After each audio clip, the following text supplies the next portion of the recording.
Good evening, everyone. At the tribune here at the faculty, as well as those watching from home or who will be watching from home. Welcome to this edition of the BK Talks, a Planet of Bodies, designed with us for humans and other physics. Before I introduce the panel, I would like to make a different announcement. It's about the BK Cloud of Art that we are preparing as installation for the end of the year show. So this is an open call. This is an invitation to all members of the community here, students, faculty, and staff, to participate in the fabrication of this installation. This is an installation which we hope will be made by each and every one of you. We invite you to send us the art or the work that you do outside the daily routines of the faculty. Probably most of you or many of you have some kind of artistic hobby. So we would like to welcome all sorts of art media to be hanged in this sort of installation that will open at the Auxerre on the 15th of December, in parallel with the BK Talks on the relationship between art, architecture, and the built environment at large. So without further ado, I will go on with the presentation of the panel. I would like to thank very much Andrei for conducting the panel today. He will be our moderator. I think that it was in the month of May or so in which Andrei sent me this PDF. It's called All in All Architectural Bodies. We started discussing about what to do about it, what my ideas were, and then we finally ended up moving from architectural bodies to a planet of bodies. Andrei will properly introduce the panel, but I would like to thank already Sonia, Robert, Lila, Stavros, and Renske for being part of this amazing group of friends, by the way, who will be discussing the panel moderated by Andrei. So, Andrei, I give you the word. Thank you very much for organizing all this, and the floor is yours. Thank you. Thank you so much. Thank you, Javier.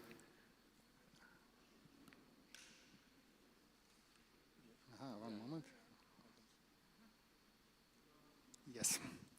So, first of all, I want to thank Javier and Lex and Irfra, all the team, for this invitation. I will start by a very brief introduction to the topic. Then I will introduce the panel. Each panelist will have 5 minutes to do their pitch, and then we will finish with the Q&A session. So here we go. As you arrive on campus, you may ask yourself, where is TU Delft exactly? Is it in this faculty or another one? Or perhaps in the library. This is precisely how the philosopher Gilbert Ryle would illustrate a category error whereby a part of an entity is confused with the whole. The point of this illustration, however, is not to insist on some scrupulous logical taxonomy, but to highlight the eternal problem of part-to-whole relationship, also known as mereology. Nesting of relations is quintessentially an architectural problem of crucial importance to the topic of this BK talk, as I will attempt to show in this brief introduction. If we indeed take Ryle's caution seriously, we will begin to doubt that there is a simple way to account for any clear-cut delineation, especially today where all that is solid melts into air. This begs a question which is at once naive and deeply thought-provoking. Do bodies have outlines? It is precisely what the anthropologist Gregory Bateson does in his metalogue, in the format of a conversation between father and daughter. It's a lengthy quote, but bear with me, and not to be confused for mains planning. So this is what they say. I do it in one voice. Daddy, why do things have outlines? Do they? I don't know. What sort of things do you mean? I mean, when I draw things, why do they have outlines? Well, what about other sorts of things? A flock of sheep or a conversation? Do they have outlines? Don't be silly. I can't draw a conversation. I mean things. Yes, I was trying to find out just what you meant. Do you mean why do we give things outlines when we draw them? Or do you mean that the things have outlines whether we draw them or not? I don't know, Daddy. You tell me, which do I mean? I don't know, my dear. There was a very angry artist once who scribbled all sorts of things down, and after he was dead, they looked in his books, and in one place they found he'd written, "Wise men see outlines and therefore they draw them." But in another place he'd written, "Madmen see outlines and therefore they draw them." But which does he mean? I don't understand. Well, William Blake, that was his name, was a great artist and a very angry man. And sometimes he rolled his ideas into little spitballs so that he could throw them at people. Blake's spitballs is impossible to dodge. Once the law of the excluded middle is unwittingly appropriated, it is very hard to accept that the outline may be ambiguous, metastable, or fuzzy. Those accustomed to the representational thought where difference is subordinated to identity and movement to stasis will find this utterly confusing. It was, of course, the philosopher René Descartes who posited the clear and distinct, so not fuzzy, as the highest principle of common sense. But as we will see, there is also a minor tradition where a clear idea is in itself confused insofar as it is clear. Take the example provided by the last European polymath, Gottfried Leibniz. When we go to the beach, let's say Scheveningen, we don't hear the sound of each wave distinctly. Instead, we hear a roaring sound from which we are unable to discern the sounds of the individual waves. In other words, the conscious perception of the sea noise could be said to be clear but confused. Clear because we pick up clearly only certain features depending on the thresholds determined by our body, and confused because we comprehend the whole confusedly.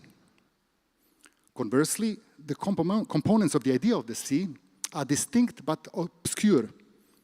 Again, distinct because the waves do remain distinct as differentials of perceptions or micro-perceptions, but obscure because they are not yet distinguished in a conscious perception. In short, every actual sensation is clear but confused, but is constantly plunged back into the virtual distinct obscurity from which it emerged. What does this have to do with architecture? According to the architecture theorist Robin Evans, since the birth of Western architecture in classical Greece, architects have been making drawings rather than buildings. It's an allographic practice. That means we are not actually doing it orthographically in terms of like what painters would do or sculptors. We are producing scores and drawings. Architectural representation, as exemplified in Vitruvius' elaboration of the Greek idea, consists of orthogonal projections and the drawing of building in perspective. Vitruvius' basic scheme may be said to be still operational. Iconographia, translated as plan, is the main generator of function of the program and concerns the horizontal plane, whereas orthographia, translated as elevation, is the main generator of structure and concerns the vertical. The architect Lars Spybrook has been critical of this orthodoxy, which may or may not be less pronounced in the age of digital tools, which is debatable. This is, I quote him now. Obviously, our whole idea of perception and action as unrelated bodily function, the whole Cartesian distinction between eyes and feet, is incarnated in architecture as the dichotomy between walls and floors, aesthetics and program, elevation and plan. It is as simple as that, Spybrook claims. This also means that the relation of space, movement, and body has always been misunderstood, or at least put in the wrong order. There is simply no movement apart from image, and no image apart from movement, end quote. In other words, modes of semiotization, defined as that which happens with perception, movement in space, singing, dancing, caressing, and everything concerned with the body, cannot and must not be reduced to the signifier, any signifier. Take the example of a circle as a signifier. It does not extend in space in the same fashion if it's made of wood as it does if it's made of marble. Every architect knows that a red circle and a blue circle do not extend in space in the same fashion. Consequently, we have to resist the tendency of reducing the meaning of art and architecture to language. thus forgetting that the ethico-aesthetic expression is not concerned with communication, but with the processes of individuation. And I will end this introduction by a unique insight into the Stoic thought, which brings us back to the problem of outlines. When one defines a body by its outlines, everything that happens inside is unfortunately no longer important. It is in fact because of this that Plato was able to abstract the pure idea, full stop. By contrast, the Stoics conceived of a totally different image of the limit or threshold. The question is not where does a form stop, but rather where does an action stop. The two rarely coincide, if ever, and this is why we need to turn to the non-metric geometries for help. Topology famously dismisses extensive or metric properties, focusing instead on the intensity of relations. A mundane example by Deleuze is illustrative. You're walking in a dense forest, and you're afraid. At last you succeed, and little by little the forest thins out. You are pleased. You reach a spot, and you say, "Whew, here is the edge." The edge of the forest is a limit. Does this mean that the forest is defined by its outline? It's a limit of what? It's a limit to the form of the forest? No, it's a limit to the action of the forest that had so much power, arrives at the limit of its power, it can no longer lie over the terrain, it thins out. To conclude, a body is power and not form. And once again, the question is never about where does a form stop, but rather where does an action stop.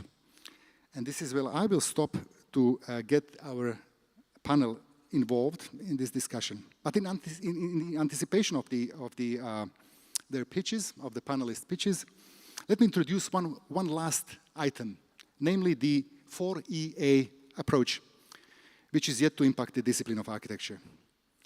It comes from the field of cognitive science and reposition cognition as, and this is the first E, embodied. The brain co-evolves with the body. The second E, embedded. The body as a part of the physical, social, and cultural environment. Third E, enactive. The body and environment geared to action perceptions or affordances. The fourth E, extended, which tackles the distribution of cognition and roles of tools and instruments in the built environment constituting cognition. And finally, A, affective, the capacity to affect, and be affected in return.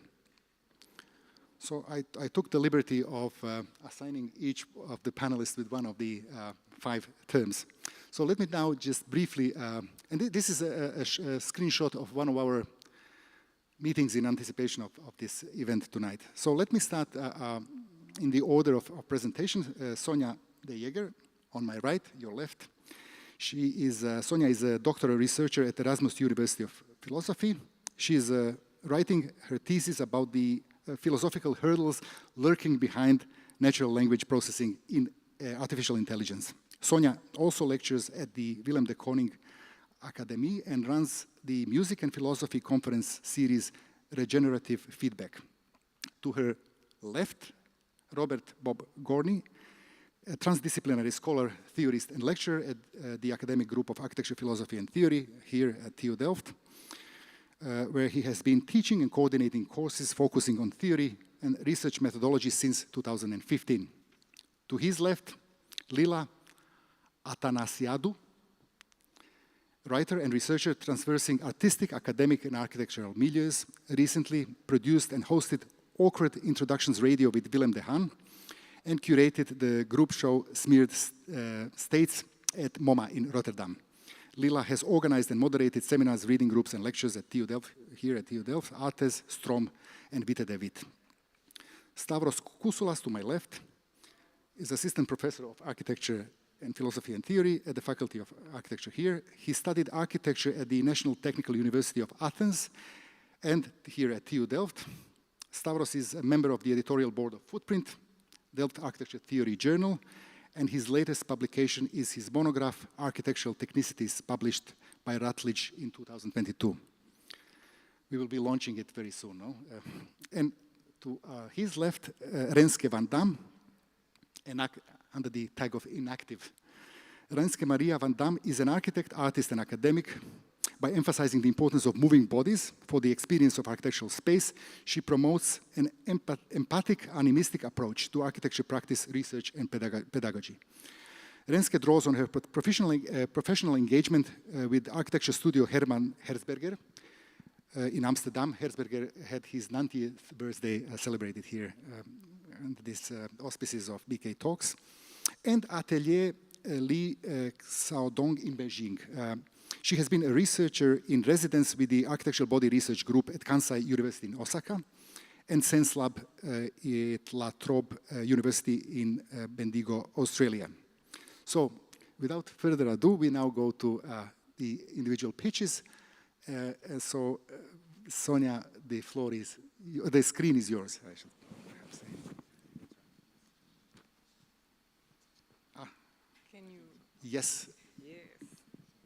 What did I do? Here it is. Thank you very much, Andre, and everyone, everybody in here for being here, for the invitation as well.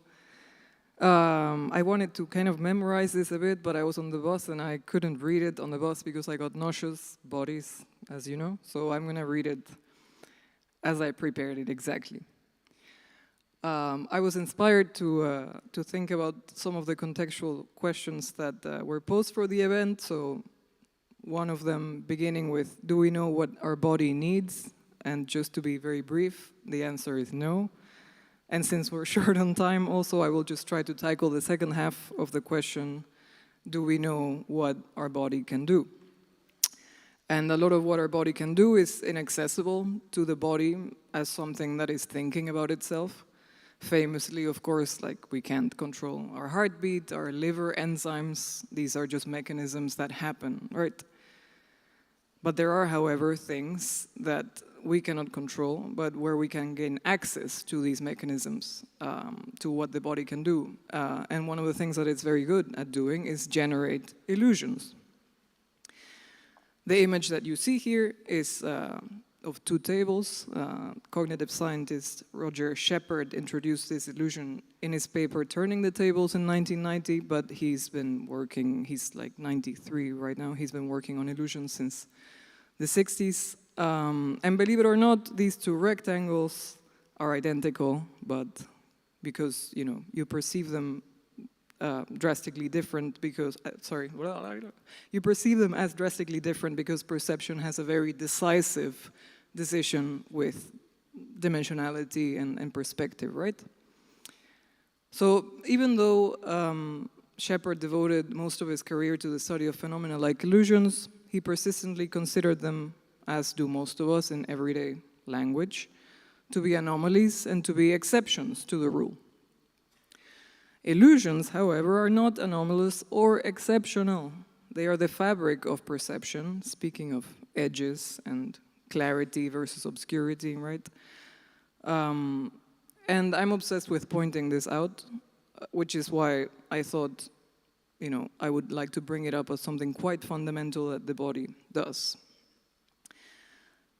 I think this is something that we can say our body does to cope with indecision. Indecision may be uncomfortable and feel like a waste of time at times, but it's something fundamental to everything we do, and it's something that we should particularly praise in our sociality. We need to consider others before we can make decisions, especially design decisions, and this creates a lot of hesitation, a lot of indecision. How are we to actually make the right choice for many, many, many different bodies at the same time? So even though illusions are often treated as negative effects of perception, as negative side effects of what our bodies do, I like to treat them as fundamental conceptual movements where the body actually realizes that it's a body.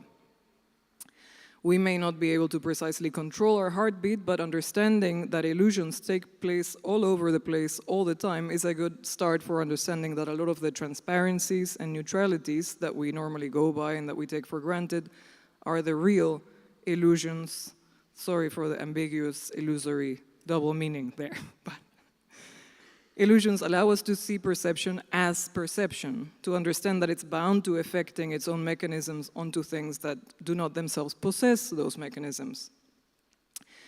Being open to perception as controlled hallucination means going beyond even that idea of control, right? There's not even that much control. It happens, and the control emerges from the collective social decisions that we make and the bodies that move through spaces and clash, bond, or get lost in them. Bond with or get lost in them. So illusions are pretty revealing of what our body can do, and considering the massive ecological disruption that we're causing, maybe it's nice to slow down and think about, contemplative concepts like these, and how actually these very concepts and habits and attitudes function very much in the same way as illusions do, sustaining a sense of coherence and coping with indecision. So what our body can do is, with illusions, is to help us remember the fact that there's a lot of decision-making going on in perception, and that's everything I had to say. Thank you.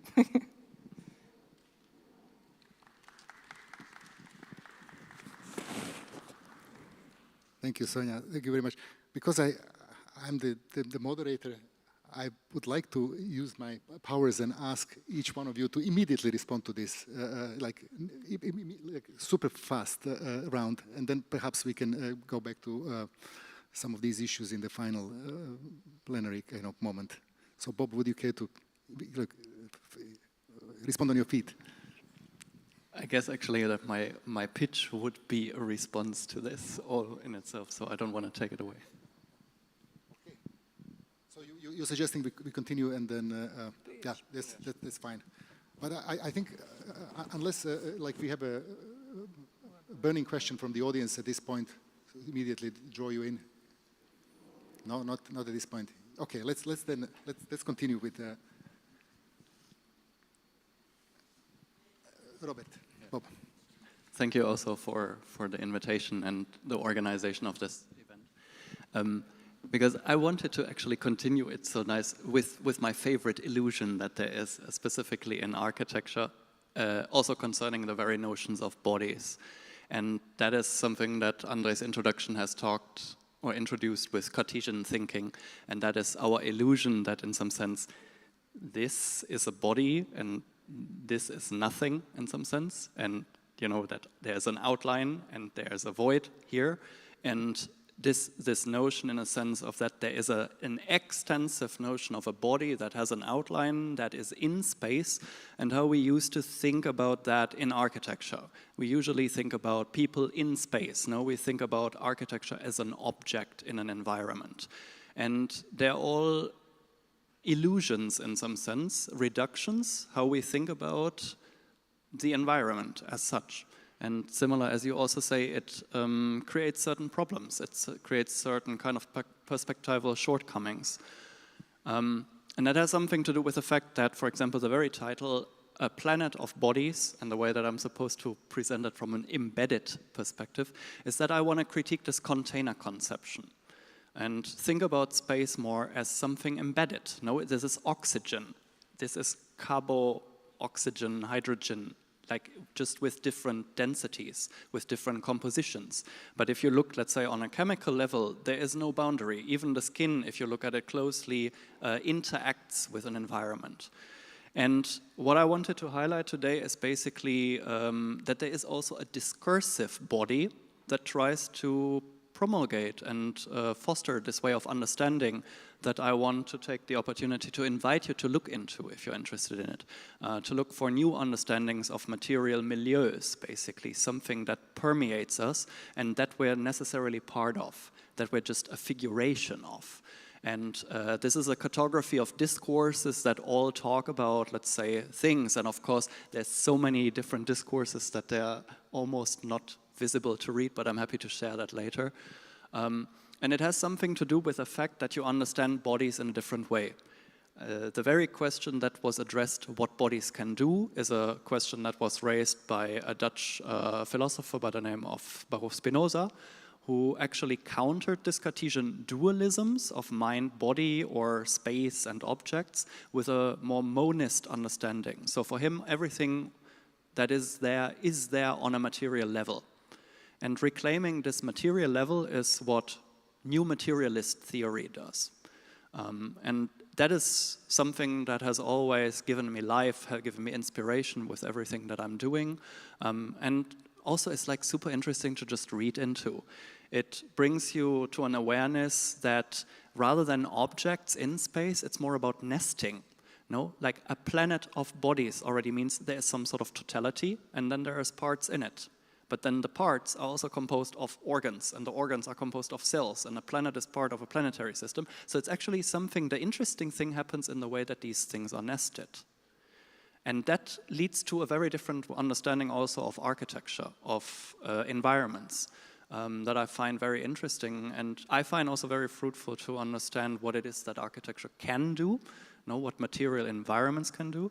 They are fundamentally relevant to understand actually how architecture affects us, also on a cognitive level, like all the things that are going on with not just environment, how they pollute us, but also how certain social environment become toxic and so on.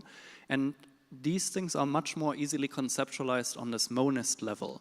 And that's why, for example, if you are happy, deep dive into these kind of discursive streams, they center on various topics, for example, certain concepts that I love to teach, for example, on a theoretical level, and that I think are very valuable to just reconceptualizing the built environment. What does it actually mean if materials are not just material, but they're constructed? How do we construct them?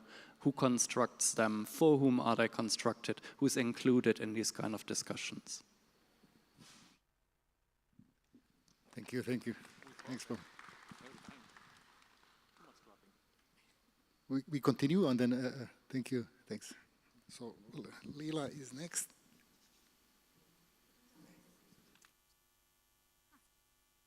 Okay, is it? Test. Okay. Similarly, it's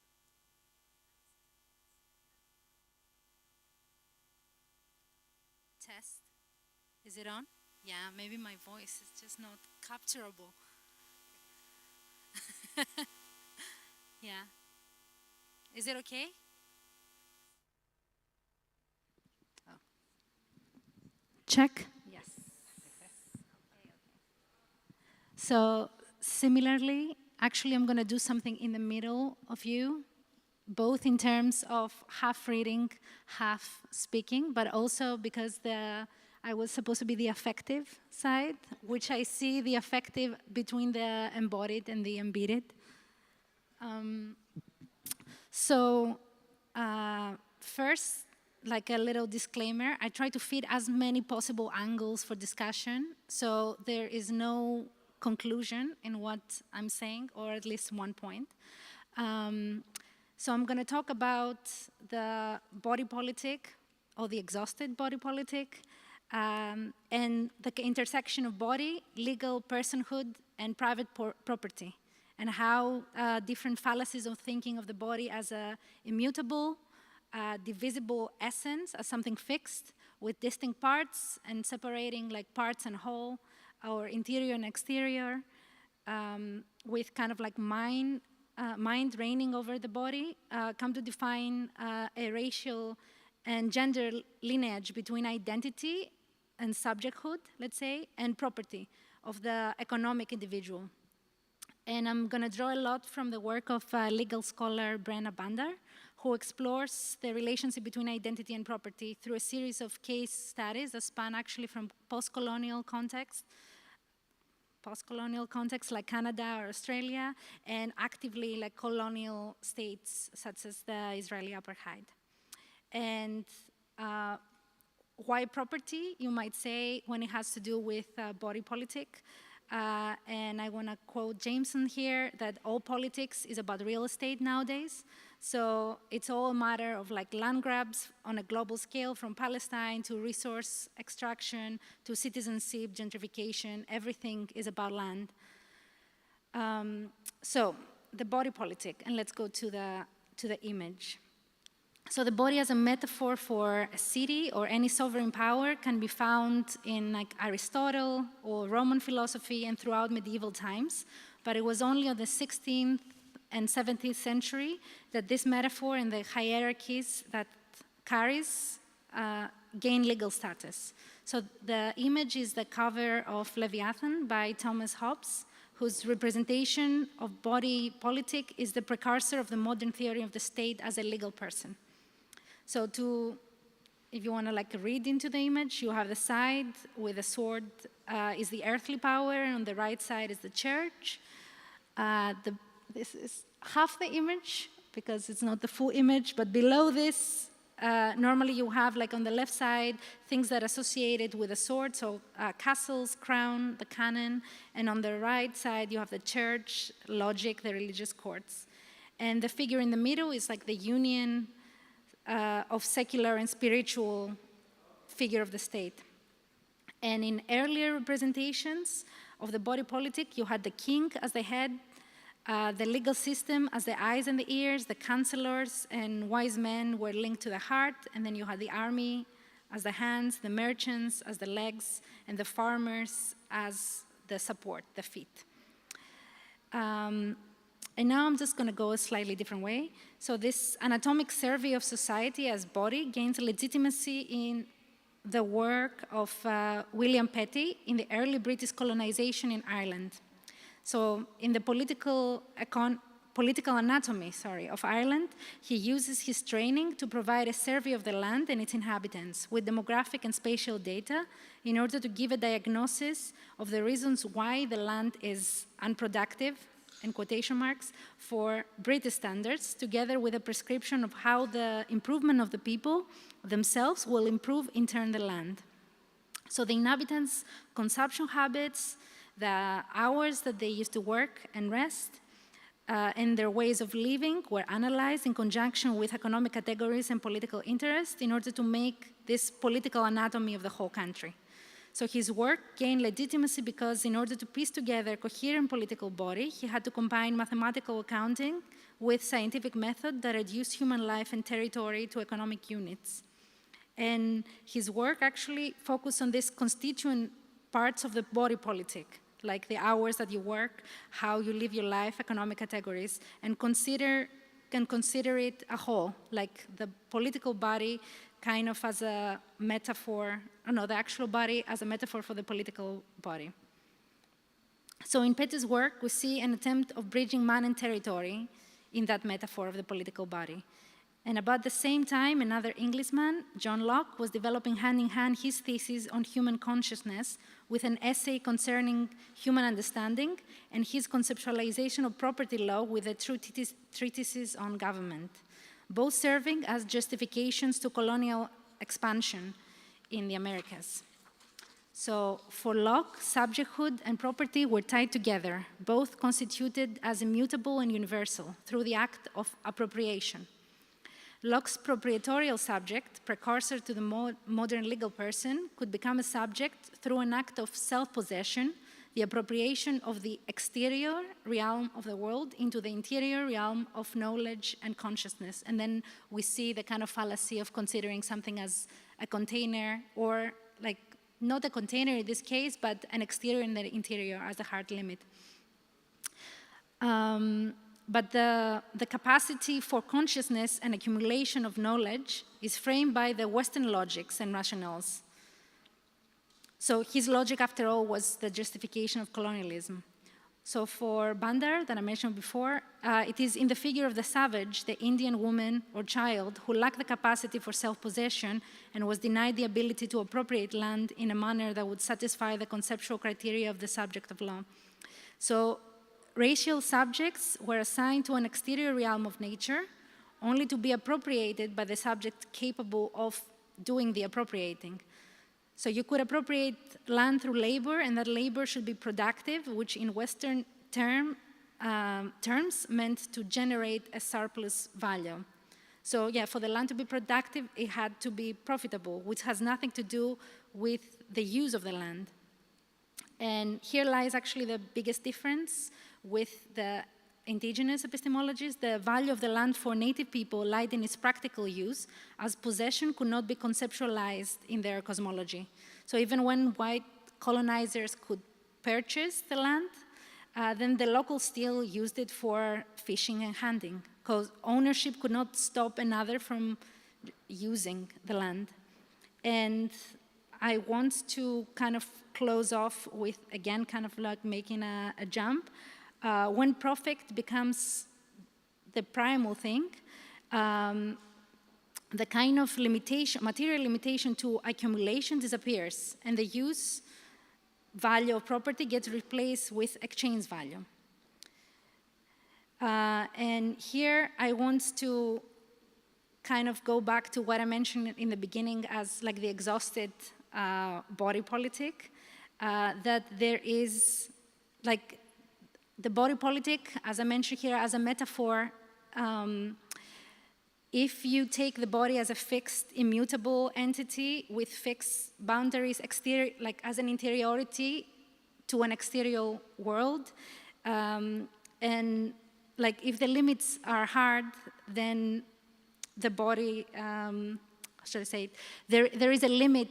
Actually, the word of a limit is not a fixed word. This is what I want to say. And once the limit disappears, in the case of like not material limit, then you have situations such as exhaustion, like bodily exhaustion and kind of material exhaustion, planetary exhaustion. And exhaustion is a real material thing that happens to bodies and the environment. And it's quite unsustainable. So I wanted to, I mean, this is not the actual conclusion of what I wrote here, but I wanted to kind of like connect it to what you were talking about. And I thought it's interesting to explore that limit of the threshold, as Andre mentioned in the beginning. Thank you, Lila. You can keep it. I've got a new one. Thank you so much. So now we go to Stavros. Oui. Yes? No? Yes. Good. I hate microphones. Yeah, they make the voice sound super bizarre. I also hate having to do this with friends because I can start speaking and never stop. So you might need to interrupt me, Andre. Or I might respect you too much and not speak enough. So there's no formal middle ground. And in a way, it is connected, what I'm just mentioning, with what I want to say, because it's going to be a bit more free-speaking than the very well-prepared speeches of the previous speakers.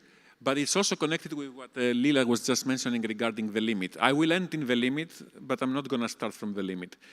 I don't particularly like trying to find etymological explanations of words, and yet I always do, so I have to ask someone to help me with that. So, trying to find out where the body as a term is coming from, apparently there's no consensus on where the term is coming from. So nobody really knows where the body is coming from as a term, language speaking, language-wise. But the speculation is that it's connected with the term, what's happening? Okay. Okay. The speculation is that it's connected with the verb bond. So there is a connection between bodies and bonds. It's funny that also in ancient Greek, before the time that the term body changed to the term that we still use nowadays, which is soma, also somatic and stuff like that, you can find it in English, it used to be called demas. And demas also means the bonded thing in a rough translation. So there is something about bonds in there. And I think it's interestingly also to think along the lines, if the body, I didn't intend to do that. If the body is precisely a way of something that is being bonded, what is that thing that holds the body together? What is that bond that bonds the body together? I think thinking on what is that thing that bonds the body together is also a way that we can also think the points that were being made previously by both Sonia, both Robert, and Lila as well. But especially, let's say, Lila, that also brought it to the question of the limit itself. So, I would say, and I don't know if I should do the whole explanation of that point now, or I should just leave it hanging and then do it in the discussion. I would say that the thing that bonds bodies together is not something that has to do with how they remain the same in time, but it's something that has to do with how they change in time. So what makes something be that thing and not anything else, what makes an individual be one individual and not any other individual, is not the fact that they cannot be divided, because they can always be divided. Is the fact that they cannot be divided without changing. Okay? So what makes truly an individual is that every time that it gets divided, it will have to change. And if there is any, I hate the term, but if there is any agency on that individual, is the agency to control this process of change when it's being divided. Divided, take it with a pinch of salt. I don't literally mean having hands being chopped off or legs falling apart. I mean it in a slightly more metaphoric, creative, poetic, if I may way. Now you might wonder why you see this picture in the background. I'm doing good in time or no? Okay, I can go. Go on. Okay, go on. So you might be wondering why you see this picture in the background. I would claim that what you see in that short, small composition of four roughly called windows, it is in its own right a body, in the sense that it is an attempt to bond something together. It is also an attempt to find a particular style, and I'm not using the term without having thought about it, is a particular style, which in that particular style, eventually, what is determined is, I'm saying too many is, one after the other, is determined in that particular style how this body can change through time. What do I mean by that? How do we change? Literally, we change by things that have certain meaning for us, okay? We change by things that affect us, in a way. We see something that is interesting to us, we perceive it as interesting, we do something about it. We see a red light, we stop in the traffic light, for example, okay? We hear a scream at night, we turn our heads toward there, and we are curious or afraid, I don't know. Still, we change. What we were doing before is changed based on that meaning that we find around us. This meaning is not out in a vacuum, it's not just being dropped in our heads, it's actually something that somehow comes to us, okay? The way that it comes to us is quite literally on a liminal operation, on an operation that happens on the limit, okay? Where is that limit? In the case of our bodies, human bodies, the limit is literally on what we can consider an opening of our membrane, of our skin, with the outside world. So our mouths are the ones that speak and let air come in. Our ears are the ones that hear. Our eyes are the ones that perceive things. So our body, the thing that is supposed to be keeping it intact, which is not the skin, but let's say that it is the skin, has certain openings where the interior, what's inside us, and the exterior start to work with one another. In these points that they work with one another, information and energy, meaning, we can call this to meaning in a very broad sense, are being exchanged from the inside and the outside. This liminal operation and how much control one might have on it or not, be it in the sense of what you were referring to as illusions and things that you are not aware of, being in the body of knowledge of a discipline, okay, or be it in the sense of exhaustion, if one is not aware of how to operate on that limit and how much of you is allowed to go out or you would like to go out or how much of the out would be allowed to get in, in parentheses, I'm gonna challenge myself in the next part because this in and out should not be understood in terms of space only, okay? But anyway, this interior and exterior regulation is what actually bonds the body. I don't know if you understood that I made the cycle now here, but I don't know if you understood anything at all, but it's fine, no worries, that's why I'm here to not explain it. But, but what I would like to take as the pitch, let's say if we're about to do pitches anyway, is that what makes a body is the way that it changes through time by regulating the inside and the outside. That's more clear? Not. Okay, we will see it in a bit then. Yes, you go, Renski.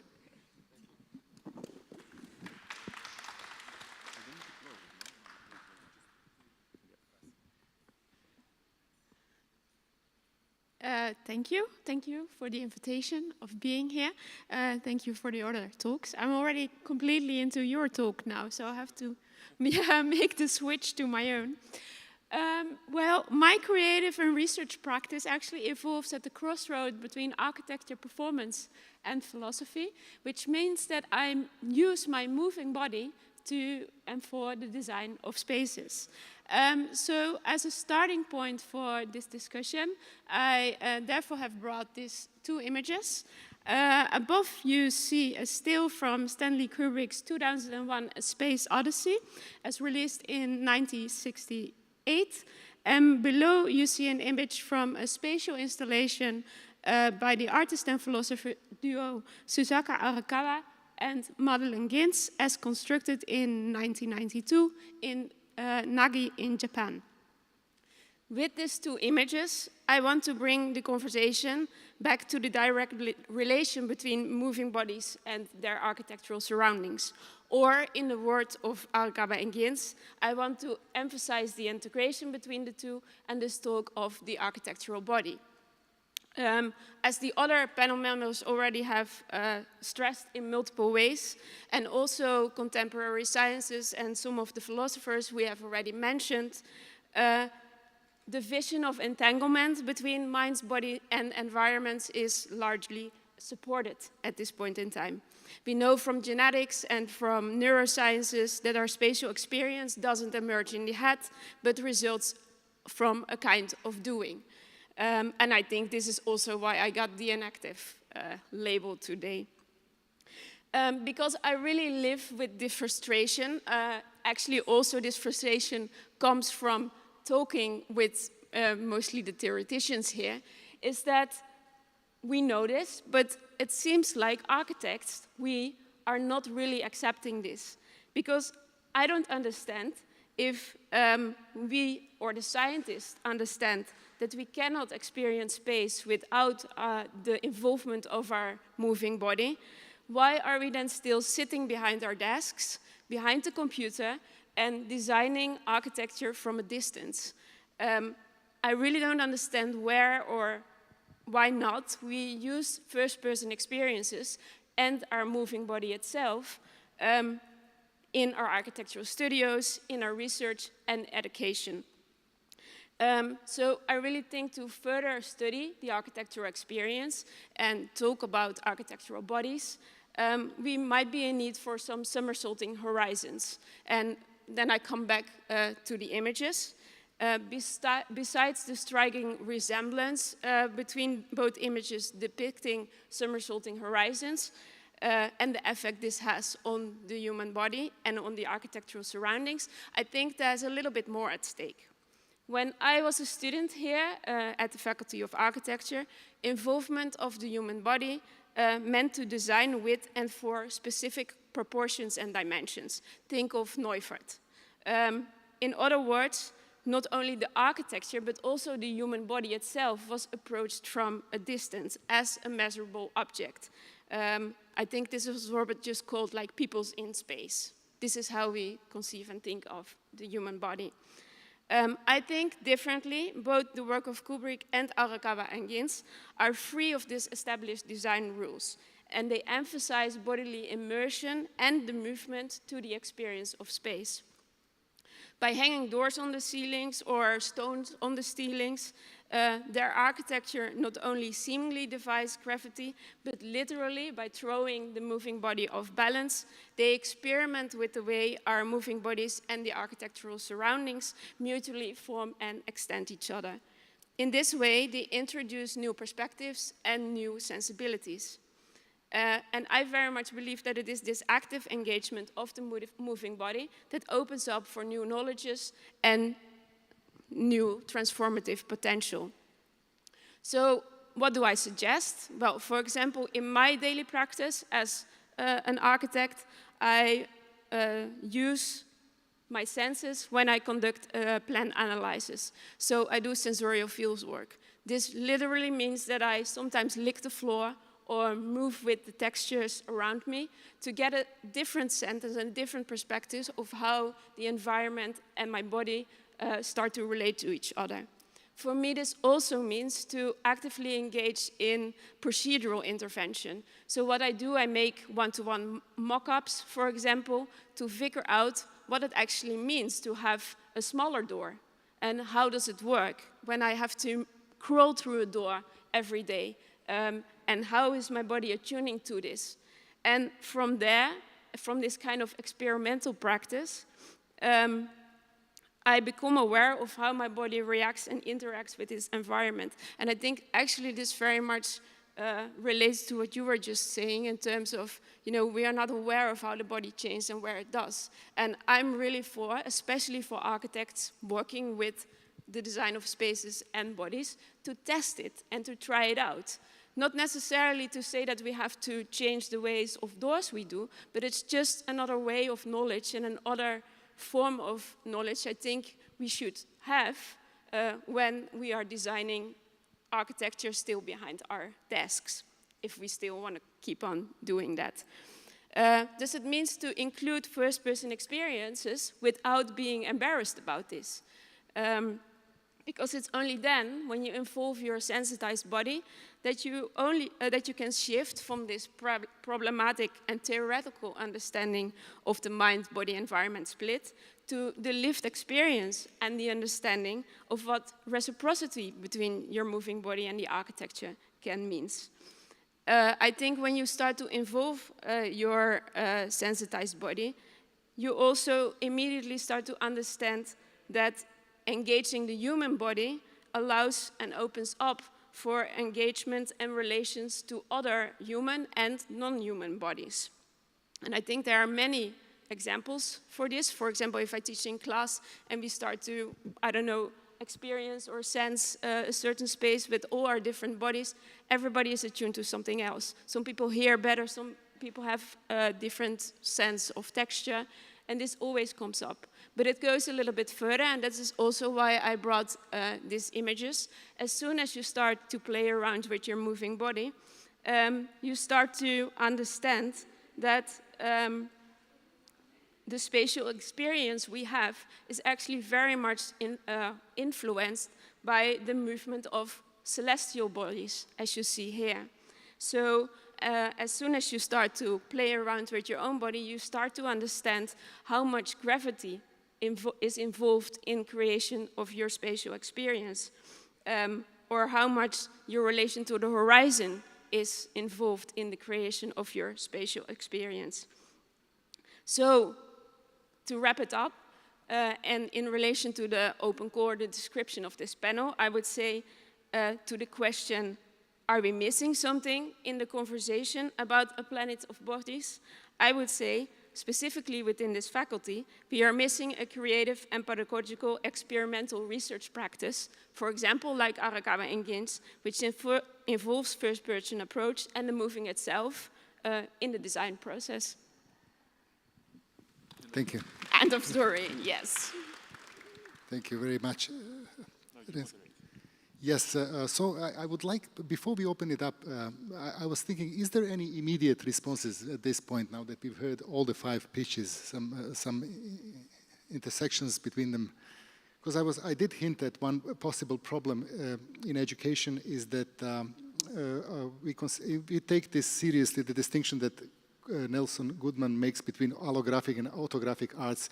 What you're suggesting is to make it more autographic in the sense of like hands-on approach of modulating things in order to see how is it experimenting and experiencing at the same time, something that cannot be assumed unless you intervene in there and do something. Yeah, I was actually thinking also in terms of Sonja's contribution. I was reminded in relation to the horizons. I think it's Gibson who writes a little bit about this.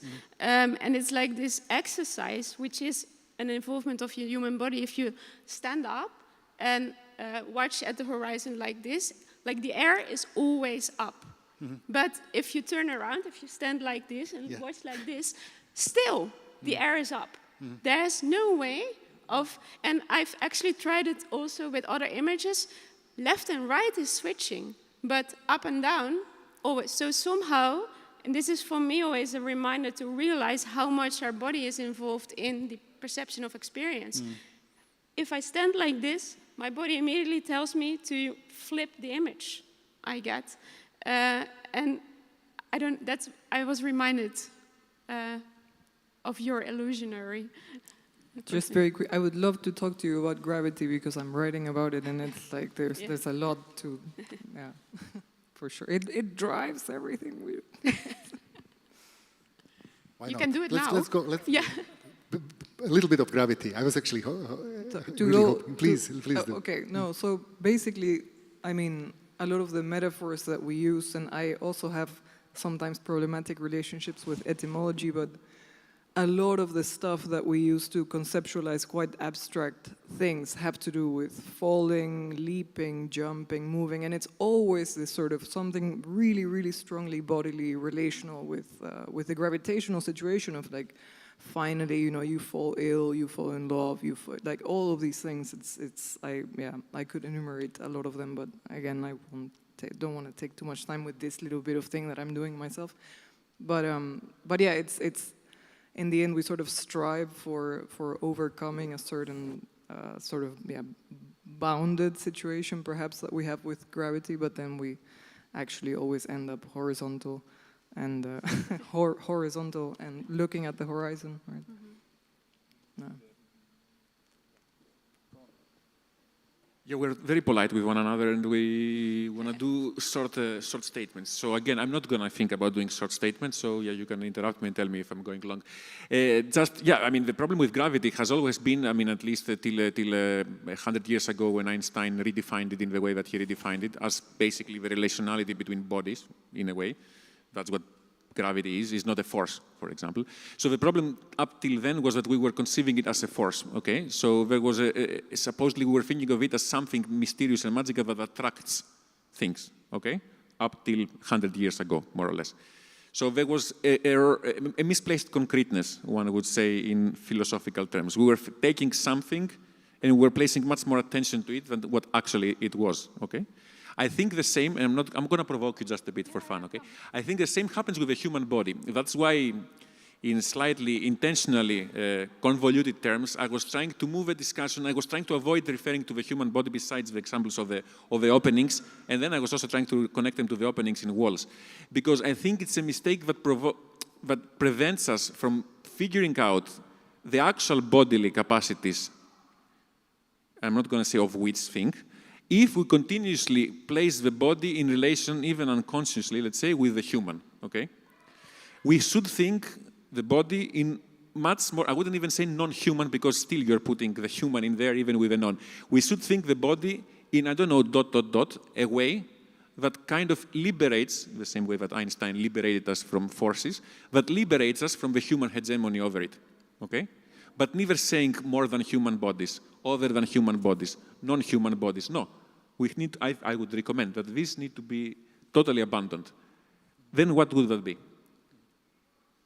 I don't know why I'm looking at you, but it could be hair, it could be... No.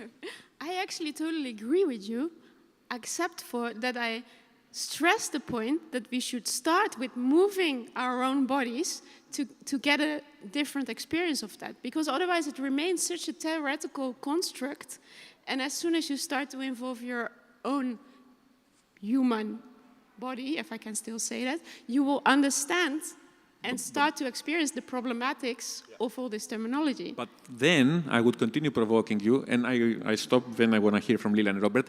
What is that? I mean, I know the question, of course, the important question is what the body can do, okay, or what a human body can do. But then let's play dumb and ask, what is that body to begin with? I mean, how do you define your body? Where do you start and where do you finish? I know that Gregory Bateson, the famous cybernetician plus anything else, he was a polymath, you called Leibniz. Yeah, he was another polymath. He was saying that it's always the body, the organism, plus the environment. To give an example, he was saying that if you're blind and you have a walking stick, where exactly is your blind, perceptually wise body and the stick separated with one another? You cannot walk without the stick. So the stick is part of your body. So when you say my human body moving and doing stuff, where exactly is that body? My answer would be, it doesn't really matter. I don't really need to know that in order to start doing something. I'm very much aware that, like, the chair is sitting with me, and that there's, like, I can only do it like this because there's a chair and a floor and gravity there.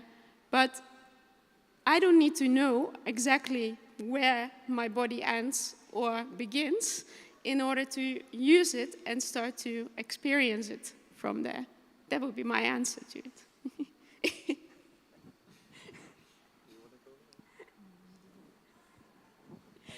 You can react, please, I see.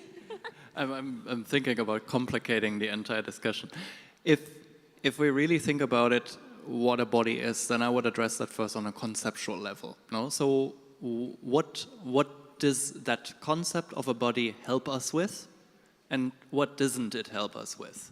No, for certain things that you address, I think we stress a lot of things where maybe an older notion of a body that is anthropocentric and so on, and very much influenced by Western ideas that are then incredibly involved in like genderized, racialized ideas about who is part of these bodies, who is human, no, and how processes of othering are involved in it, how the nature-culture division, so to say, the body-mind division have an operational role in acting this kind of dichotomies. So these concepts, even if they are helpful or not, they do certain things. No, it's not just that the body does something, but also the concept of the body, or the Western concept of the body, does also some specific things. And I think that's what we address here. I think then what Renske, for example, also describes when the employment of your own thing, I think it addresses, on the one hand, how bodies enter into certain assemblages, to use this Deleuzian term. Which means basically the critique of most of the kind of discourses that I've, for example, showed, they would always say that the body is unhelpful as a category because a body in itself doesn't exist. No, if there is no oxygen in this room, I die. No, if there are no bacteria in my guts, I die. No, like those kind of things. The point is, I think you brought up, or it was in your slide, the notion of the autopoiesis. No, the idea that a body emerges, so we talk about something that is living, supposedly, or at least is an emergent entity that's capable of doing something, but we have this false idea that it emerges out of itself. And then, for example, there's a lot of discussions and alternative theories, for example, the idea of the fact that we are symbiotic beings, and that we're actually not in symbiosis with, but we also evolve through symbiosis. So some scholars like Haraway would call it symbiogenesis. So we evolve with, and it would highlight that everything is made with. Your subjectivity emerges with the space in the same way as it's not if you sit behind a desk, that doesn't happen, but you draw with a pen, you draw with paper, you think with. So that's also a kind of process that happens as an assemblage. Can you share the anecdote when we received the kind invitation for dinner? I mean, this is a perfect example of symbiosis.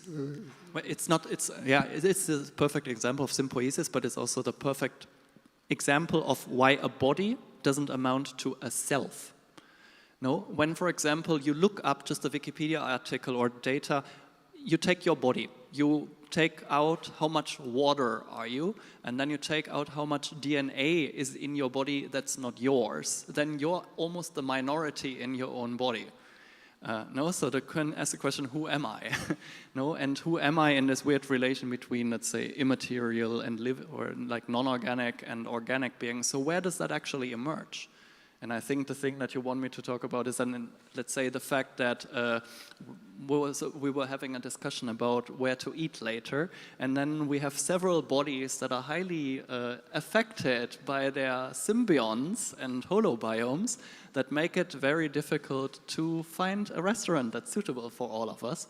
So, and that's, for example, that also creates subjectivation processes that creates your agency, your mood, the way your abilities of what you can do. And I mean, you know that all right now from suffering from the architecture of this podium that you're sitting on, in the way that you are directly affected by the material, the acoustics, the social atmosphere, the technology, and so on. And as architects, we should be able to account, you You bring fire regulations, personal tastes, functions, sun angles in together in a plan, so we're also able to account for all these kind of other non-human factors, and we should.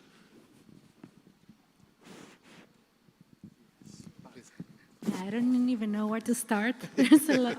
I mean, what you mentioned also with kind of like not to use the word metaphor because I know it's hated here, but kind of as a concept, like the body as a model. Let's just say model.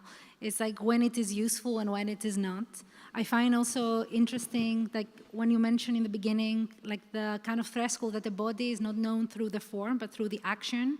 I'm interested when you take the body as a model for like the planet, etc. When does this action stop? When do we know where there is a limit and then the action should just cease? One thing, and then the other thing, something that kind of struck me from your presentation, Sonia, is like you kind of talked about the illusion as a moment of like, let's say, serendipity that kind of stops you from taking your perception as part of your possession, as something that you have. Like, I thought it was interesting because what it related a little bit to what I was getting into the idea of like the self-possessive individual, something that possesses their subjecthood, their subjectivity, their body, and legally also like property. And this idea of illusion as something that, because if you want to, not in the legal sense, but even in the conceptual sense, to challenge property, this self-possessiveness, you have to start from the self-possessiveness of the self. And I think this idea of something that, like what you said also for like movement, something that challenges your horizon, your sense of self, is a good start of trying to challenge other forms of like selfhood. I will challenge your horizon right away. I will make again a provocation. There's no such thing as movement. Prove me wrong. We never move, nothing ever moves. Can you define movement? Yeah. When you say there's no such thing as movement? Then you're doing my job for me. Anyway, so thank you. Yeah. You speak of movement, we speak of movement. What is that thing that we call a movement? Because again, if we go hardcore physics, and we all know that there's no material vacuum in the universe, there's no point in the cosmos, let's say, that there's no matter, okay? Even the one we think, it's dead space, there's no dead space, okay? Am I right or wrong, Mr. Scientist, Mrs. Scientist? Why are you looking at me? I don't know, because you were thinking, okay. Yeah. So if there is no dead space, there's no absolute vacuum ever, okay? And it means that in one way or another, materiality is in a continuous relationship, okay? So me lifting my foot and putting it there, I'm just in the same material arrangement, rearranging it, okay? So rather than speaking about movement, which gives this sense, again, the same as the human body, of a semi-hegemonical agent that does things in space, we could speak about material rearrangements, right? So relating matter differently, right? Yeah. Okay. If we do that, how would you reposition it with that understanding now in mind with your last comment about movement? So if we no longer think about movement as individuals moving in space, but if we think about individuals rearranging themselves. Because that's what Spinoza was saying, for example. Spinoza, that you mentioned before, he was speaking about, he was not saying the universe, he was saying the face of the universe. And in this term faccio, which in a way, strangely in Italian, also means to do, he was making a pun there, so both the face and the doing and the making. He was trying to make a point that the same way that one single face can have infinite expressions, and by expressing itself can have infinite effects. The same way the universe, as Bob was describing, can include an infinity, but nonetheless, it's not one where out of this infinity there is a specific individual that has an agency. It's a continuous rearrangement of itself. Yes, I can pause. And you don't see movement in this material rearrangement? No, it's relating matter and energy differently, but it's not movement. Then it's like we have to define movement in a particular way, because I think if you define, so if movement or any other action of that sense, you know. Yeah. If movement is going from A to B, that requires someone external, let's just say, to see that. So we're not speaking about that movement then, right? Yeah. Okay, so what kind of movement are we speaking about? I'm trying to create some tension, you know, so that the discussion has a bit of, we keep them awake, yeah. So what kind of movement are we speaking about? Like using energy to do anything. Isn't this a movement? I don't know, is it? You say so, I don't know. Yeah, I mean, I think that would define a movement. Sorry. Maybe Rensky can save me. What do you, when you say my moving body, if we think of it as we were just describing, what would that movement be? It's an experience of movement, of change. So that would be my answer. Yeah. So is it movement or is the registering of crossing a limit?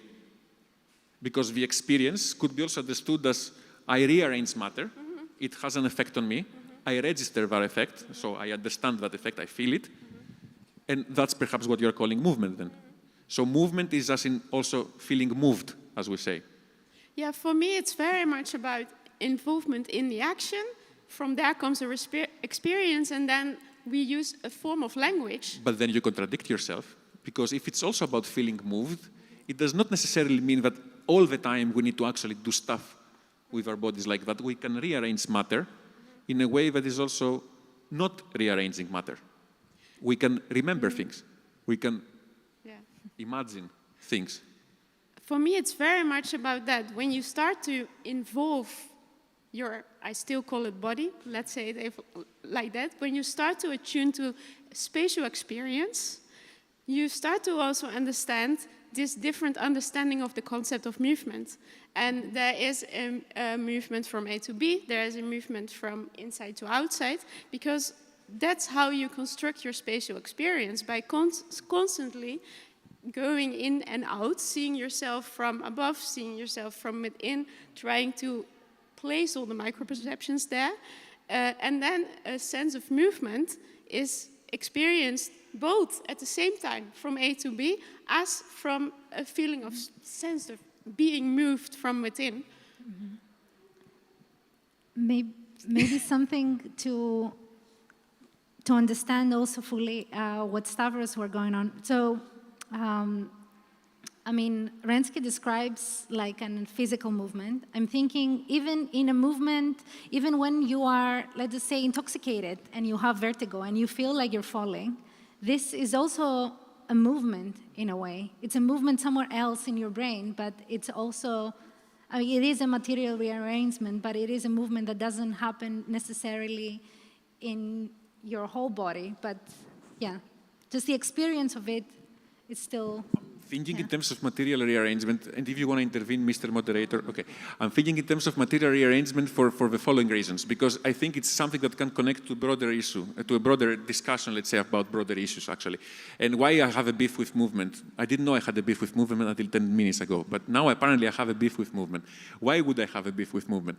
Because it's, again, not only hegemonizing a supposed single entity or a supposed hegemonical entity that supposedly does things in space, but it takes out of Delanda was saying, she's saying, that there are three types of reductionism. So there is a way to reduce things to the micro parts that are made of, which is called micro-reductionism. So everything is about finding the smallest body, let's call it like that. There is macro-reductionism, which is a way of trying to explain things in connection to the bigger bodies, so like society, economy, abstract terms. But also he's saying, and nobody really wants to refer to that, that there is meso-reductionism, and it's just saying that, it's all about moving, action, about this kind of stuff, which he says is equally problematic. And in that, I kind of agree with him in the reasons that he's giving out. I'm not going to explain all the reasons now. The thing is that you want to intervene.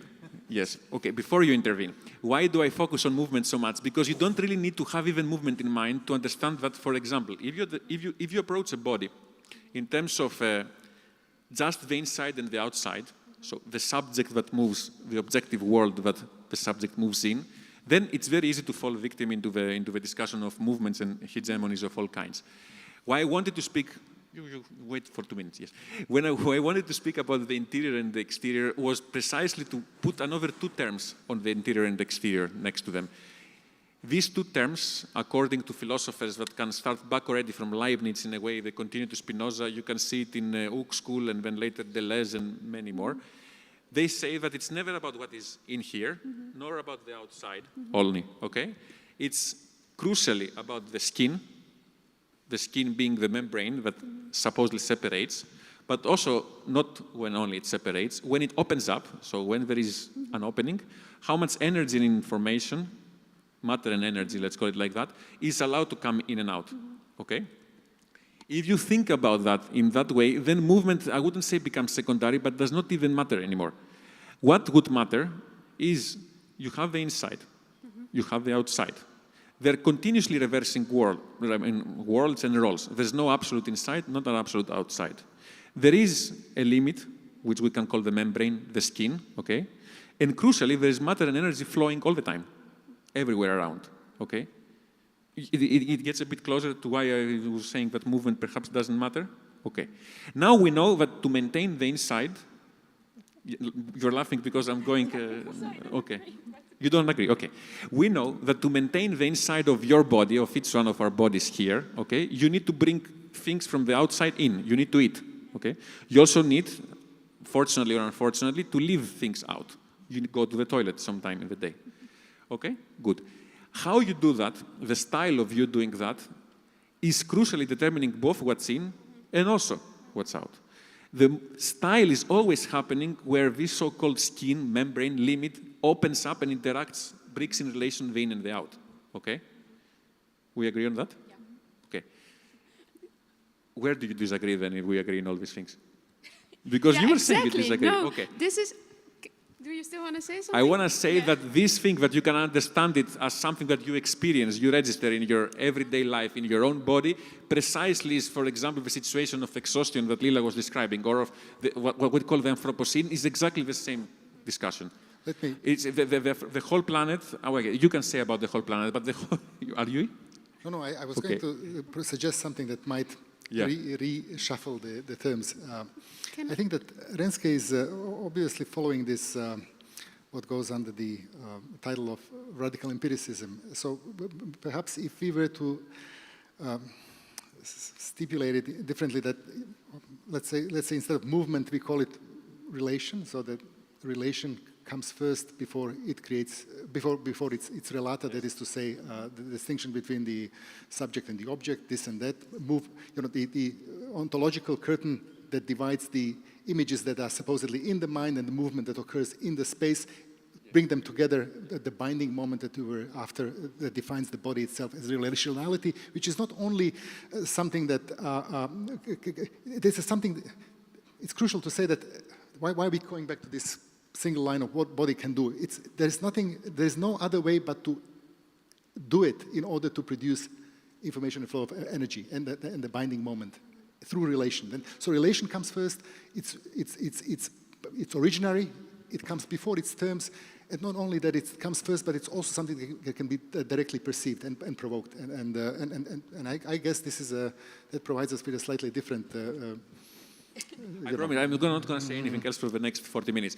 What I want to say is that it's not enough to say just do it, okay? Of course I know that you need to start and do things, but it's much more important how you do it. That's what I'm trying to say. Yes. How you relate the inside and the outside is crucially determining issues that can start from your bacterial management in your toilet in the morning up to the destruction of the planet, because the destruction of the planet is precisely a bad styling of relating the needs of the inside with what you bring from the outside. That's what I'm trying to say. To go with Spinoza, it can be a joyful encounter, or it can be a sad passion. Sad and it kills you. But I wanted, it seems to me that... Can I yeah, please, go ahead. No, I just still wanted to react to style and how you do it. Because I think in that point where I say, okay, we need to start with action and then become aware of how we do it, this is where I bring the procedural in.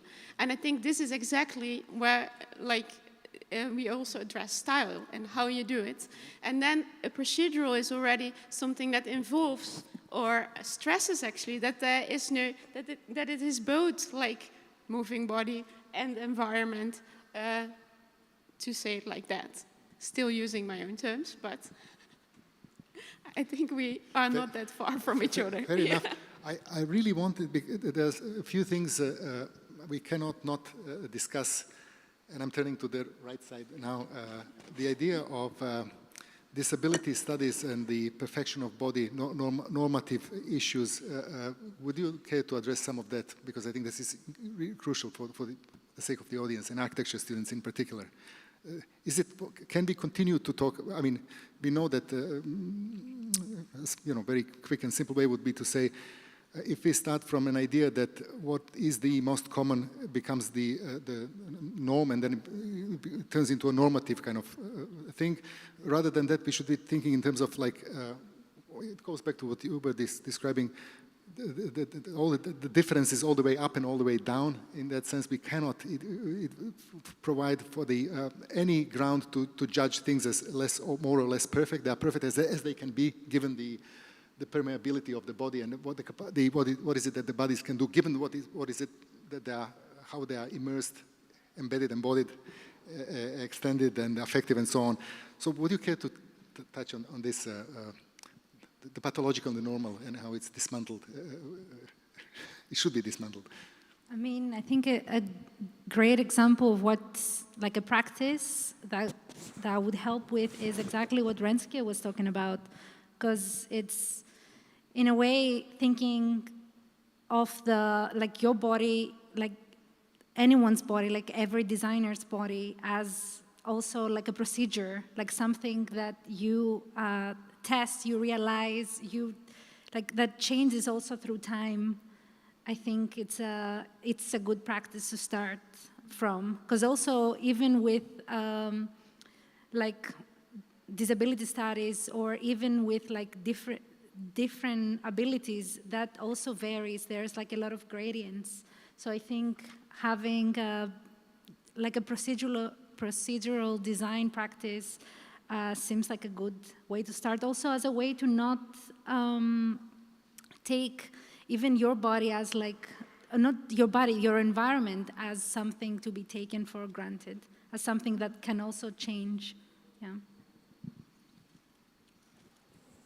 I think, yeah, that's also why the notion of the body is problematic, and the idea of possession of it and agency and moving through places. And if we are all just in a very pretty, as you were pointing out earlier, like a subsumed situation where the affordances that we have at our disposal are actually quite limited. And it's generally, I think, like you're right to point out that in design choices, sometimes the sort of standard, the common becomes the norm. But it's often not even the most common, like democratically speaking, it's just the most powerful and the most vocal and the most pressing, and everything else that sort of doesn't do something for being perceived is just part of the background and not something that becomes acquainted, assumed to be something that can even be perceived, right? And I think in general also just, moving your body through space, I'm sorry, but we do that.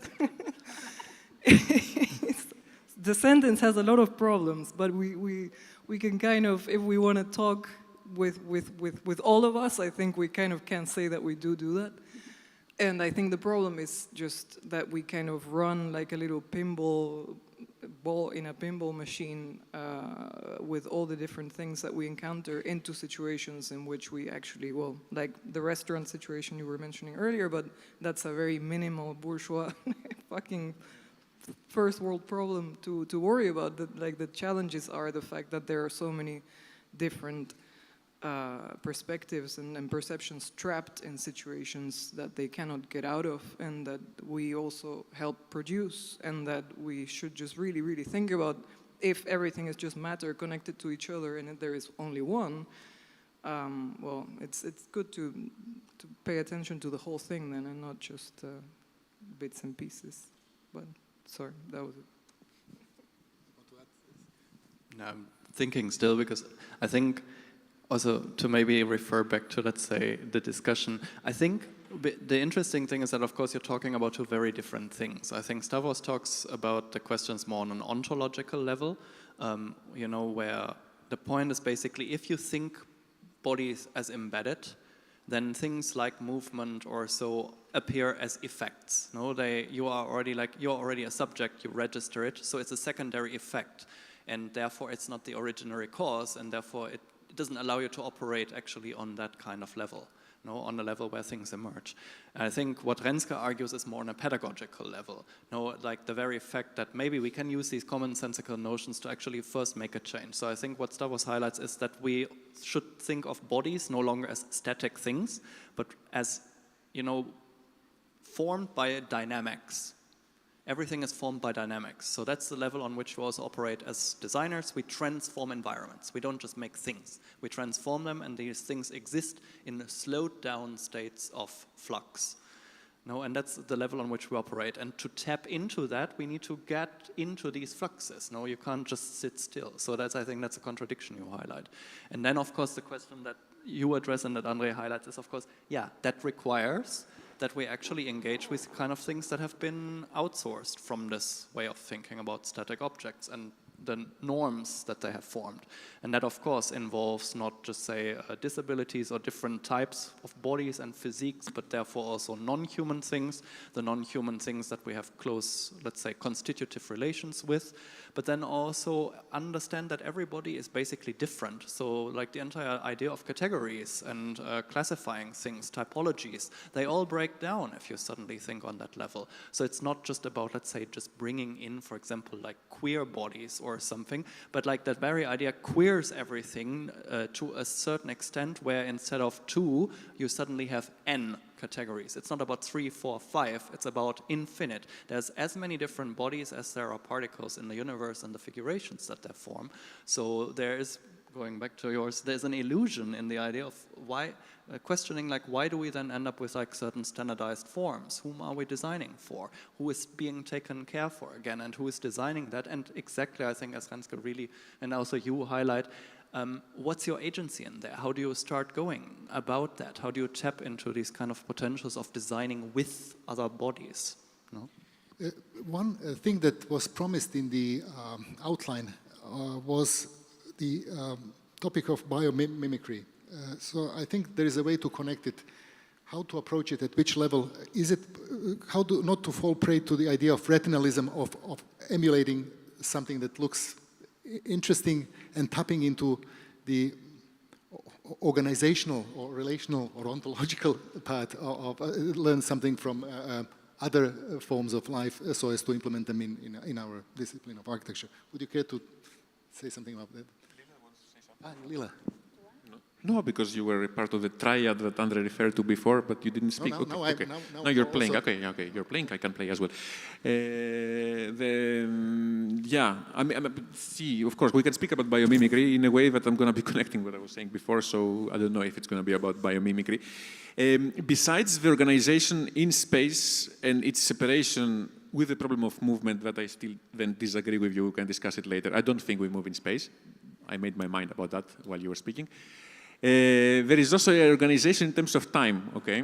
And people like Simondon, for example, a philosopher, French philosopher Gilbert Simondon, were saying that besides the spatial understanding of the inside and the outside, more important, even more important, is to bring a temporal understanding of the inside and the outside. If you bring the two together, I would recommend and propose you can think of an experiential understanding of the inside and the outside. What does Simondon mean by that? What did he mean? He meant that what we call inside, think the inside of our body, let's say, is basically the past slowly changing. So from the moment you were born, you have your organs that are on your inside, they're with you, and they're just slowly transforming through time.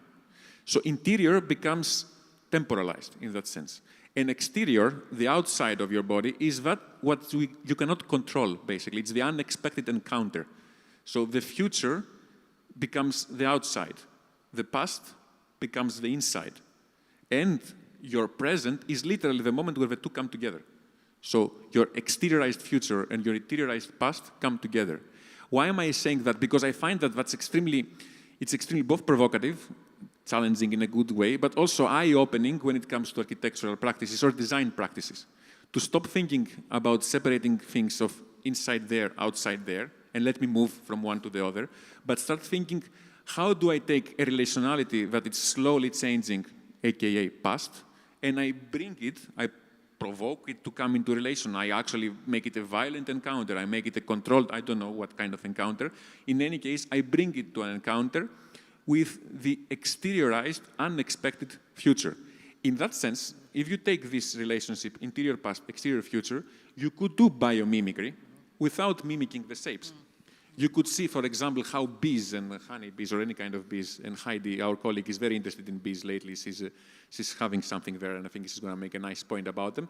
But you can take bees and their so-called colonies and not mimic how they look like, but you can mimic how they relate their past, their interiorized past, with any kind of reaction to an unexpected encounter. So what you're mimicking is actually the way that you react into things that happen to you, not the way that things look like. But when Renske says, I have to look differently, is that not bending encountering the future in order to accumulate a different kind of past? I'll hate myself. I'm not going to respond for you, but then you will respond. I think that perhaps I'm not saying what she meant. She knows what she meant. But what I would mean with that example would mean experiencing rather than moving. And I'm just trying to say that, of course, you can experience upside down, leaking floors and everything. But I find it problematic if we still consider it movement. If we call it experience, it's connected to your image of a forest.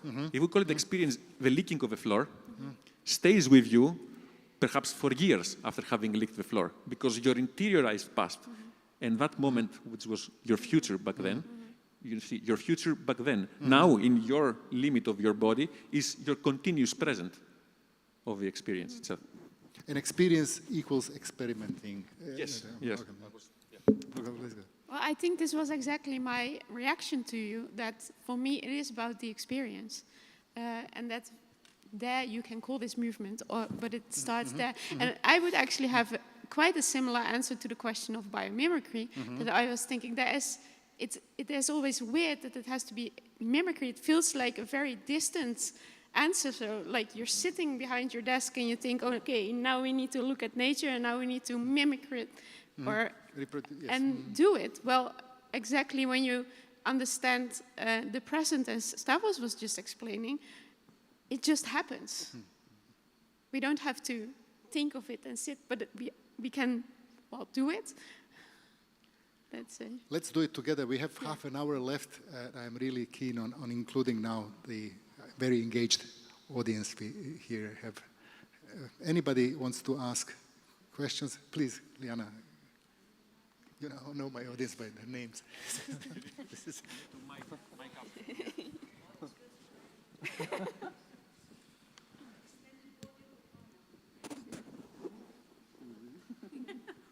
No, I'm experiencing it. Wait. I would like to provoke the esteemed colleagues in the panel. A little bit of context. I thought about this because I read a very interesting book called Ill Feelings by a lady called Alice Hattrick, and she was talking about the symptomatology of the different able body. And one example that stayed with me had to do with the very well-known British nurse called Florence Nightingale. I don't know how many people know of her. In England, she's very well known. All the pop-up COVID units, H&E units were called Nightingale hospitals. And she spent a lot of her life bedridden. And the whole framework for contemporary nursing, and this is how nurses train in the UK. In the UK have a big tradition in nurse training. They're almost doctors. Came from her bedridden body, sorry, not moving body, hair, from hair being bedridden. And it was effectively hair having an ill body or being an ill entity within a particular architectural relationality that made her create the framework. So the over became her having that experience and being able to translate that into policy, which brings back the state and and I had this provocation for you. Coming from a symptomatological perspective, knowing that we, entities, bodies, whatever we want to call ourselves, are not really able, we're all partially, temporarily disabled. Somebody is pregnant, somebody is carrying 2 architectural models in one hand, and so on and so forth, or cuts themselves in a workshop, yeah?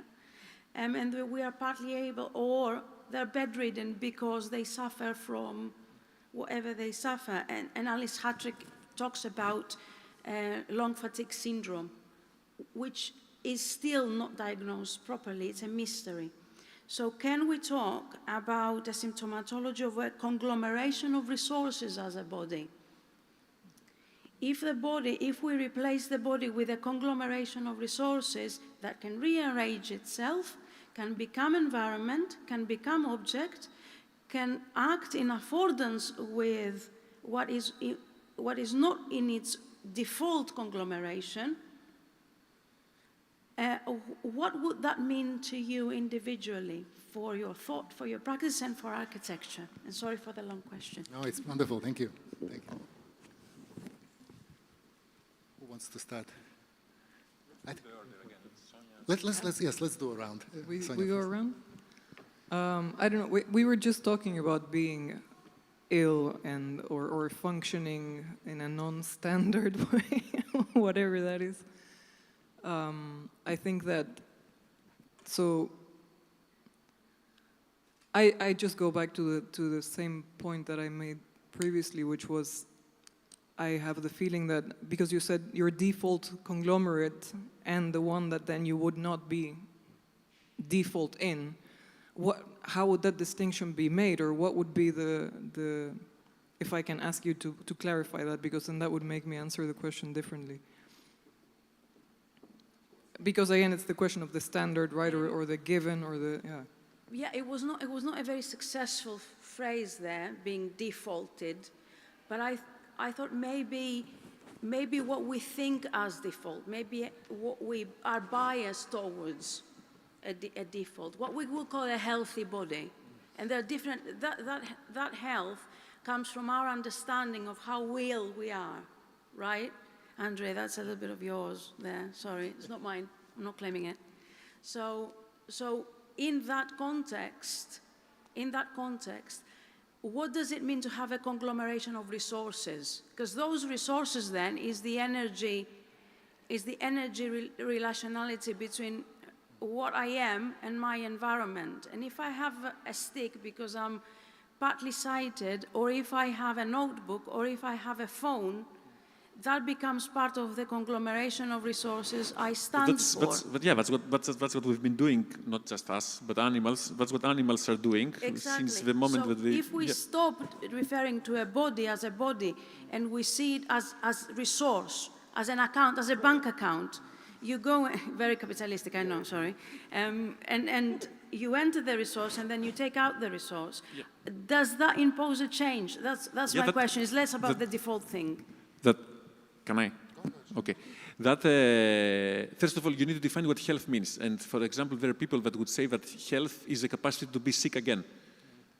When you're, let's not go into morbid discussions, but when you are terminally ill, it means that you're never going to be sick again after a point, okay? So being healthy means actually to be able to be sick and sick again and sick again and sick again. So it is again a matter, as you say, of a management of resources.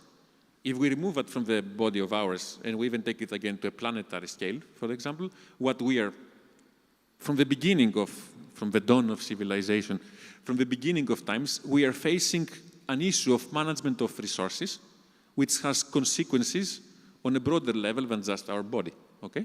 It's the first time in history that we realize it's perhaps on a global, planetary level that it has issues. So the planetary body is I think caused. that's where the change I'm talking about is, because when we see architectural space as a conglomeration of resources, that's again not another thing, but that's a thing.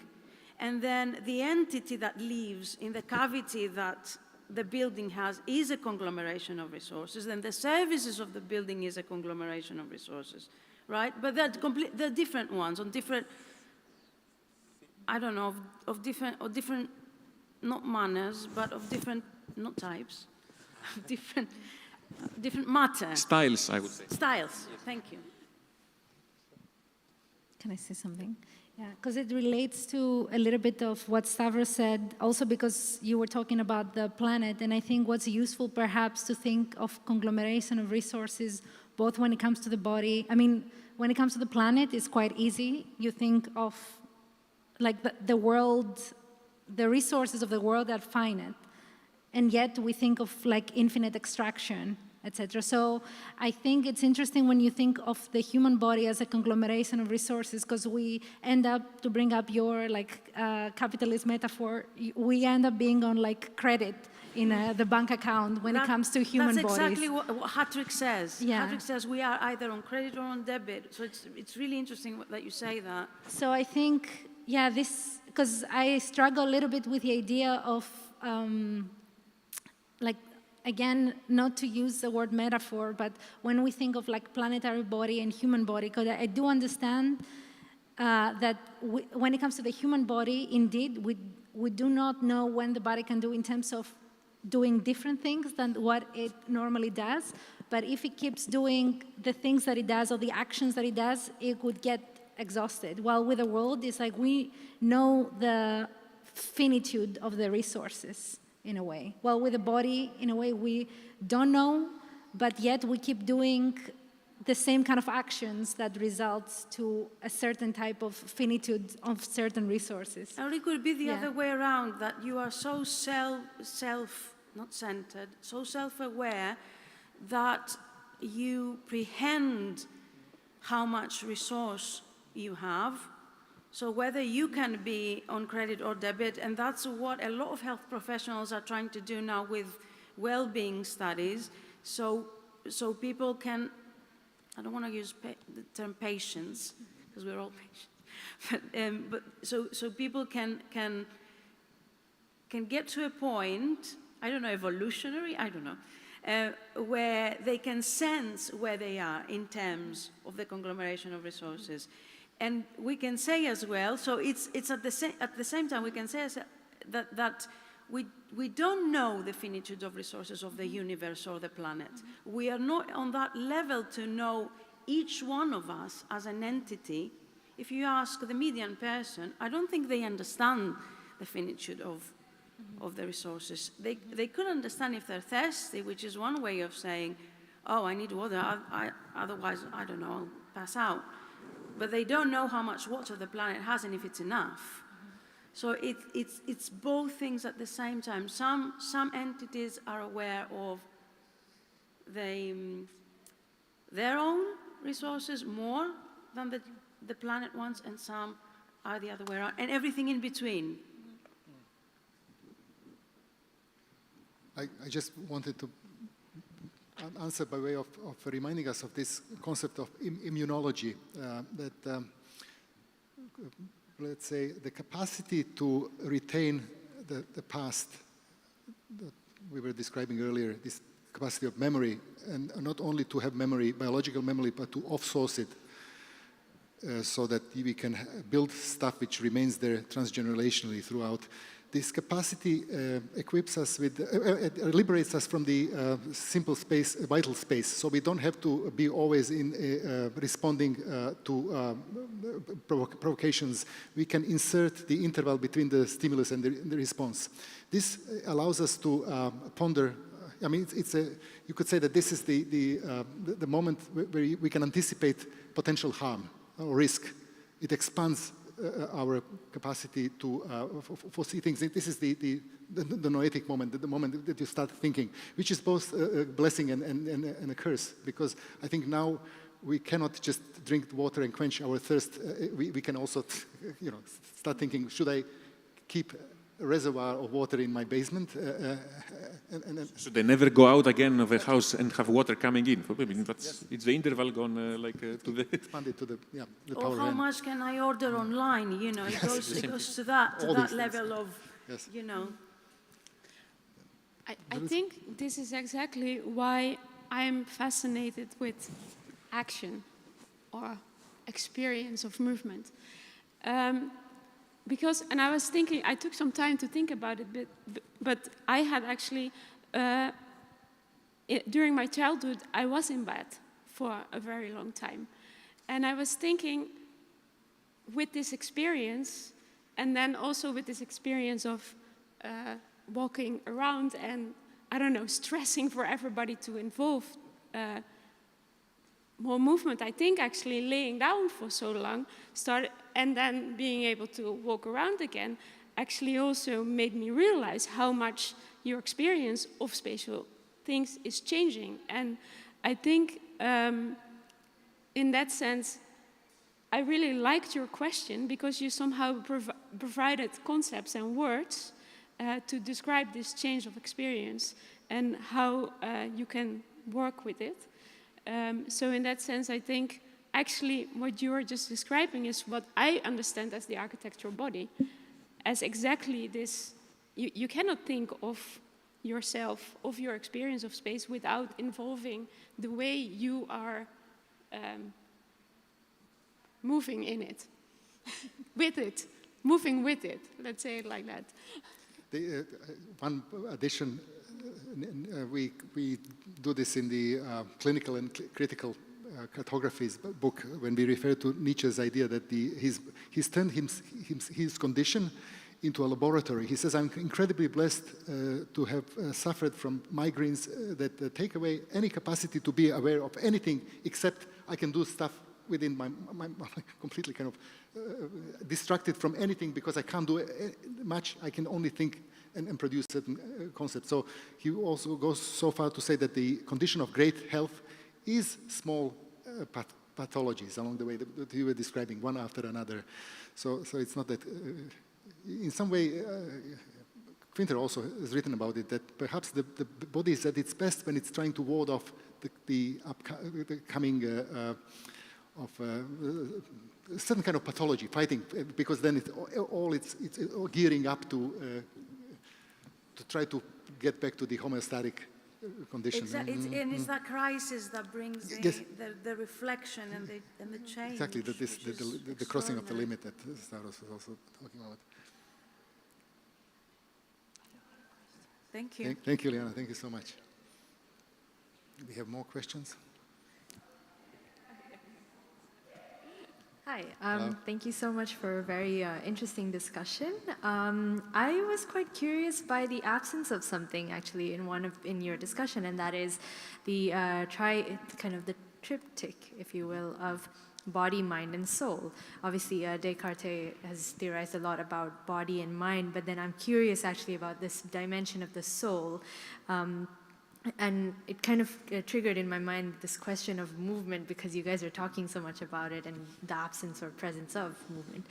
I wonder if you have anything to say about it. And I want to ask this particularly with regards to rituals in architecture.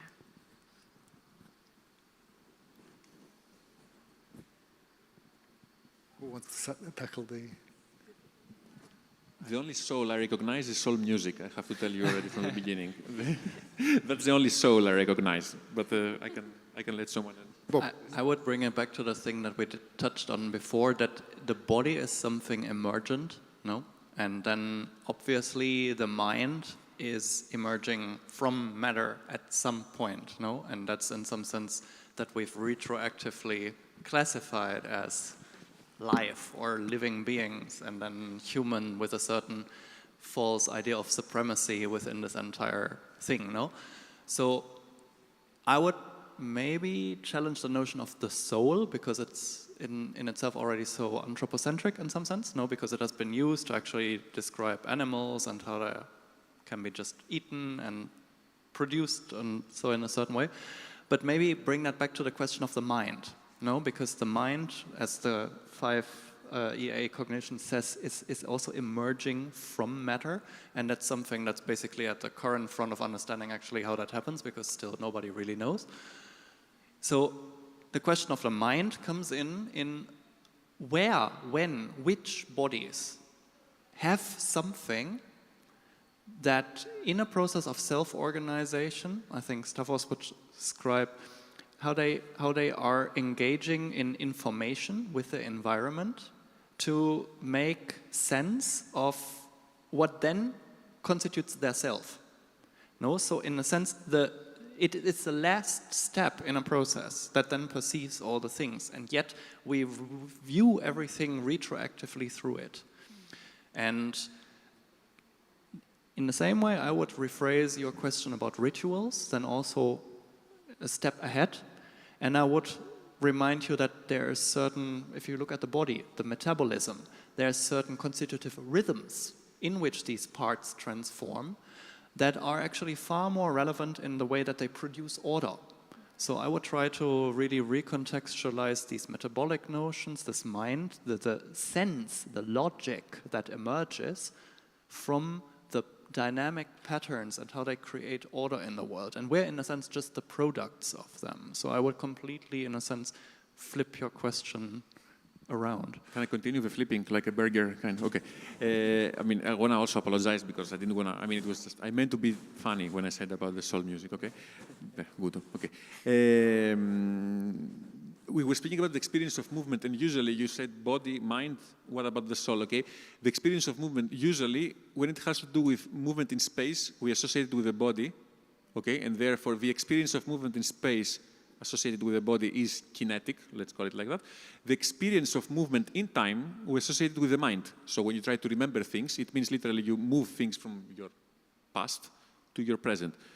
The experience of movement in time, when you remember stuff, for example, and makes you sentimental, is connected with what we can call emotions. So body is movement in space, mind is movement in time, and you could start thinking the soul, perhaps, if we say hypothesis that there is such a thing, the soul could be the thing that brings the two together. So it connects the soul, the experience of movement in space, with the experience of movement in time. Okay? Two in one. Okay? You are never really moving without moving also in time, and you are never moving in time without also moving even bit by bit in space. Okay? Now, in that hypothesis that soul is the thing that brings mind and body together, understood as movement in space and movement in time, could we say that soul is the awareness of this connection? Could we understand it like that? I mean, yeah, perhaps. Okay. If we say that the soul is being aware that you both move in space and in time, okay, so if soul, the soul, is not just the music, but is actually being aware of experience, okay, how much are you willing to put water in your wine, to use a phrase that I don't know if you understand what I'm saying. So how much willing are you open and willing to relax your boundaries? How much soul could you give to things that you don't usually give soul? So not just human bodies and minds. Does your microphone have a soul? Because I would say that the microphone, no, it's literally a living. It's not living, but it's a proof in front of you. But it is aware of what's happening to it, since it's able to pick up your input and amplify it around it. So it does stuff. It's aware of its experience. So it has a soul.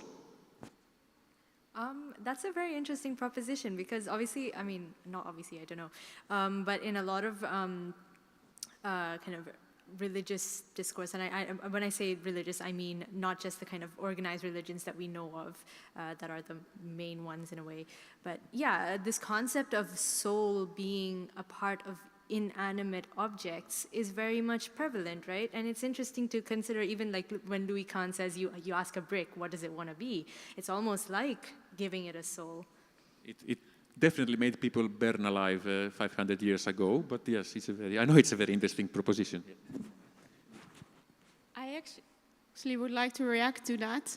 I did a PhD in Japanese space-time conceptions, and I think actually it's a way of connecting both your question and Stavros' story in terms of, or argument.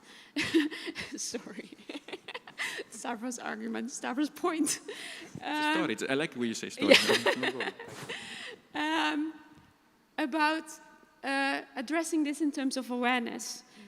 Because I think a lot of the Japanese rituals, from which a lot of their spatial and temporal concepts emerge, are focused on this awareness and becoming aware of this relationship, of the processes in their arrangement around that. And then in that sense, I also want to stress out that their understanding of certain microphones having a soul or life to it is not about putting life into the object. It's very much about having the objects in life, let's say it like that. So for me, that very much relates to the process of connection Stavros was just referring to. Yeah. So in that sense, I think those rituals are often used to create or activate this sense of spatial temporal awarenesses. We have time for one last question. So, Alex. Thank you very much for a very interesting discussion. I think I want to ask a very different question. I'm personally not, let's say, philosophically agile, but I was thinking, let's say, imagine you want to make, you as a group, a movie called A Planet of Bodies. You know? And you somehow managed to get in front of the director of Netflix, and this person would ask you, okay, tell me what this city or what the environment would look like if we all would kind of think in, let's say, this new way. We don't draw outlines, but we take your proposal and everybody would think like this. What would this new city, what would this planet look like? Imagine, in the future, maybe 20 years, 50 years, I'm trying to, who can? What kind of, is it a drama, is it an action? We would like, I need to know, then it depends. Rom-com, the best. Rom-com is the best. Probably, yeah, you want to, let's say, what I'm aiming at is maybe you can try to popularize the thought process here. So whatever is the most popular genre, you would choose. It could be, I don't know what it is, action. I think what comes to mind, we used to run a program where the intersection between architecture and filmmaking, and one of the things, methodologically, we used von Trier's movie Five Obstructions, because I think what I would recommend or suggest to this group would be whatever we come up with, we immediately constrain ourselves with, for example, no outline would be one constraint, and then we meet a week after, and then we say, okay, no, imposing ever more constraints. I think we might be able to rid ourselves of our own preconceptions, because I always refer to this problem is. They say that it's the problem of creation is the problem of paralysis of the blank sheet of paper, white canvas. So you're standing there, you're not sure what to do. The problem, as it turns, is exactly opposite, that we start with all kinds of presuppositions, one upon another, platitude upon platitude upon platitude. Before you even start something, it's already been done so many times. So how to rid yourself of all of that? And start, I think that one way would be to impose new kinds of constraints. Another way would be to count on misunderstandings, smearing, erasing, or mishearing even arguments by others, so as to really rid yourself of cliches and stereotypical thinking.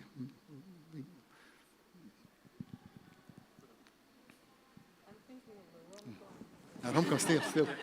The Planet of Bodies rom-com 20 years from now would be like No, I mean, I didn't say it by coincidence, because it would look exactly the same, but it would feel very different. That's why I said rom-com. Because the story, I mean, I'm not going to start speaking for another 5 minutes. But anyway, the basic spine line of any rom-com movie is about things that look exactly the same, but you start to feel differently about them. Okay? That's why I said rom-com. So that city that you're recommending, I would propose that it would look exactly the same, but we would feel totally different about it. I think it could also possibly be a VR kind of situation where you, if it's in 20 years from now, where you enter into all sorts of unexpected situations. Sorry, I got lost in thought thinking about this. Someone else take over. I'm totally with Stavros. And also exactly the same, but different experience of it. Maybe also, again, I was thinking also in the similar line of Stavros. Well, not the rom-com, but being exactly the same, but thinking about it differently in terms of also the way we think of what a body is, and also the body as like a model for other things. Because I'm thinking now it's very common that we think it's very normal for like legal science, for example, to take biological science, like the biological body as a model. But if you think the other way around, biology taking like legal body or body politic as a model would sound obscene. So I think it's interesting perhaps to reflect on that during this fictional rom-com.